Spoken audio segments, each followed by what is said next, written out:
Como é que esse homem convenceu o Brasil? A pergunta é essa. Como é que esse homem tem mais de 30 anos de vida política? Como é que ele ganhou 4 eleições presidenciais? Né? 4 eleições, 2002, 2006, 10 e 14. 10 e 14 com uma paspalha. Como é que esse homem conseguiu enganar tanta gente? As metáforas, o primarismo, os erros de português, o ar criminoso, o ar hipócrita. Ele é um fraco, é um covarde. Ele não honra as calças que veste. Ele imputar a defunta, o crime. É uma coisa inacreditável, a cara de pau dele, né? Em suma, e os erros, e os 600 milhões em certo momento, que ele começa a falar em 600 milhões de desempregados, 600 milhões de desempregados, mas o juiz falou, mas só se for na China, né? Como é possível? E só num setor da economia brasileira, e ele disse que o desemprego é devido à Operação Lava Jato, falou em 600 milhões, ele é louco, é desequilibrado, mas mais do que isso, ele é o maior criminoso da história do Brasil. Então, naquele PowerPoint, eu vou sugerir do procurador Deltan Dallagnol substituir naquele famoso PowerPoint. Não é mais o Lula no meio, é a dona Marisa. Essa senhora que sequer falou bom dia em 8 anos como primeira-dama, que não conseguia falar lé com cré, ela era presidente do Brasil, porque ela decidia tudo em nome, a vida política do então presidente. Então, nesse sentido, em resumo, em termos jurídicos, ele está condenado. Ele sabe que está condenado. Acabou. As provas são irrefutáveis e nós conhecemos as provas porque elas foram divulgadas para todos nós, né? E externamente mostrou que ele não mobiliza mais ninguém. Foi um fracasso, os 40 mil. Cadê o exército do Stedler? Né? Cadê o exército da CUT? Dos 40 mil tinha 4 mil. Apesar de todo o gasto financeiro, foi um verdadeiro desastre. E no final o discurso dele, fora, foi pífio. Ou seja, Lula é um cadáver político. É um cadáver. Ele não tem a presença política que ele gosta de dizer que tem, que setores da mídia gostam de dizer que ele tem, e que essa antiga oposição, especialmente o PSDB, formado também por fracos e covardes, que transformaram o Lula num poder que ele não tem. Não tinha no passado e não tem hoje. Eu pergunto, por exemplo, no momento como a gente vive, onde está Aécio Neves?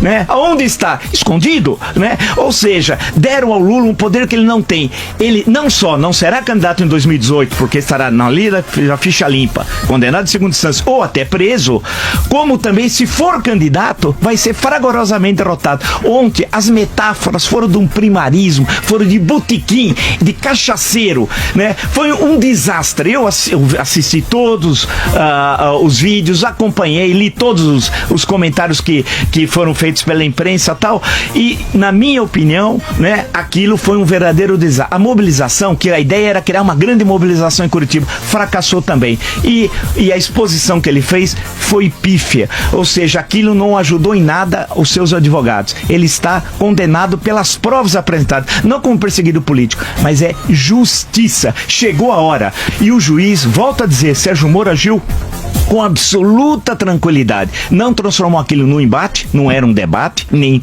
um embate, era um simples interrogatório de um réu, que passou pela presidência da República. Agora, eu me envergonho de viver num Brasil, me envergonho que um homem como esse ganhou 4 eleições presidenciais. Eu tenho vergonha dos brasileiros. Eu, pelo que eu vi, confirmou-se tudo aquilo que falei aqui. Foi um ato normal do processo. Como disse o professor, o juiz muito sereno, tranquilo, e o acusado negou a autoria, que é o que lhe cabia. E a questão, e as explicações foram pífias. A do Renato Duque, não dá, né? Vamos lá. Ele dizer que estava preocupado com a informação que ele recebeu que o Renato Duque estava roubando e que tinha conta no exterior. E aí ele pediu pro Vacário fazer a triangulação para ele conversar com o Renato Duque. Quer dizer, ele virou uma espécie de fiscal da nação. Você imagina o Lula? Agora, foi um desastre, nervoso, não conseguiu articular as falas, ou seja, aquela história do grande orador, tudo aquilo não existe. Lula, como eu disse 300 vezes, é um tigre de papel. Transforma o Lula no que ele não é. Ele não tem poder algum. Não aparece. Pode pegar qualquer instituto vagabundo aí, vai inventar pesquisas que são falsas, que não representam a realidade. Ele morreu politicamente, é um cadáver ambulante. E juridicamente, que é que nos interessa, nos 5 processos, ele será condenado, é inevitável. As explicações que ele deu sobre o duplex